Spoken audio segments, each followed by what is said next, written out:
Hello, my name is Wes Dawson, and I would like to welcome you back to another episode of Gabagool and 8, and of course this is the third act in a multi-part series. Now, much like the gentle patter of a unicorn step in the still quiet of some northern woods, Gabagool and 8 is more than just an event in time or a deep personal experience. It is something of near mythical status. Or at least that's what I repeat in my mind every night trying to console myself to sleep. I suppose a better description would be that of a soothing ointment that you apply all over the boo-boo, and little did you know that the ointment's active ingredient was a 32% concentration of ayahuasca.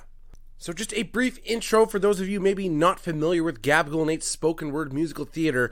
Basically, this is a recurring series where we take some hit songs from past generations and really take an in-depth look at them. We like to take these hit songs from the past, dissect them, find a blunt stick, poke around in the goo a bit, and figure out what we've learned. So that being said, how do we ensure an absolute good time here at Gabagool and 8 Podcast Central? Well, I'll tell you, it's 1 part leather latex bodysuits, 1 part a group of geriatric old men, and 1 part a tongue that just won't quit. Of course, I am talking about Kiss.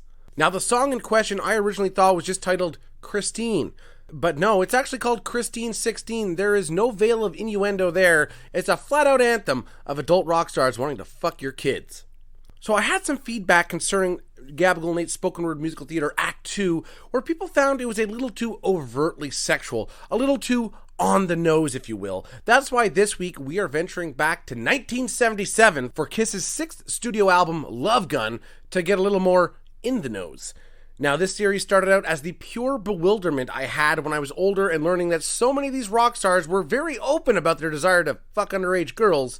So anyway, here we are again.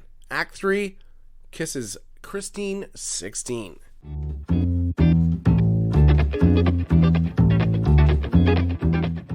She's got me dizzy.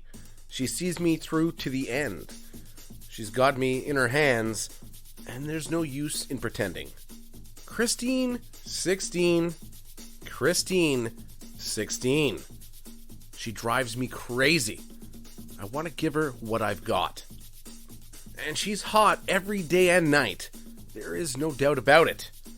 I don't usually say things like this to girls your age, Christine 16, but when I saw you coming out of the school that day I knew, I've got to have you. I've got to have you. Christine 16. She's been around, but she's young and clean. I've got to have her. Can't live without her. Whoa no. Christine 16. Christine 16. Christine 16. Christine, yeah. Now, I'd like to interject that normally I read the lyrics for these songs verbatim, but literally it is just Christine 16, yeah, and variations of that for like 2 pages of lyrics, so I think I'm maybe going to cut that a little bit short for this week's episode. Christine 16. Christine, yeah. Christine 16. Christine, yeah. Christine.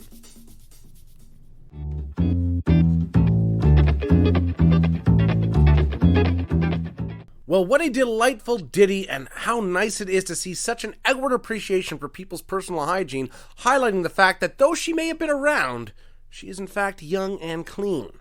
Now, it's funny, a song that started out as a rib against Paul Stanley for his, for lack of a better word, desire to fuck young women. Gene Simmons said, man, all you do is write songs about love, Christine 16. And then he's like, wow, that's a great title for a song. Side note, not really. And then he wrote the lyrics to it. Now, how the fuck these are like platinum selling lyrics, I have no idea. It's amazing what people got away with.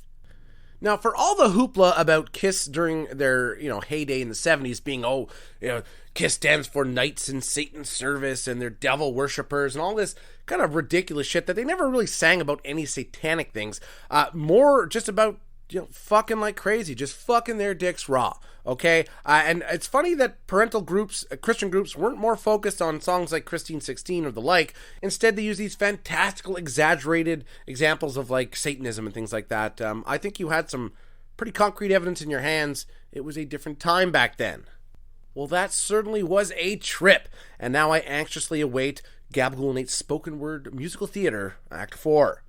So upcoming for next week, using a length of piano wire, pliers, and a snubbed-nosed pistol, we finally have the answer to the burning question, how much wood could a woodchuck chuck if a woodchuck could chuck wood? The numbers will surprise you.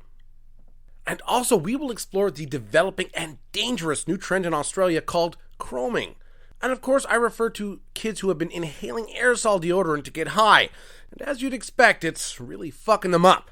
I don't mean fucked up in a good way, like chugging 2 Black Label Big Tens back to back.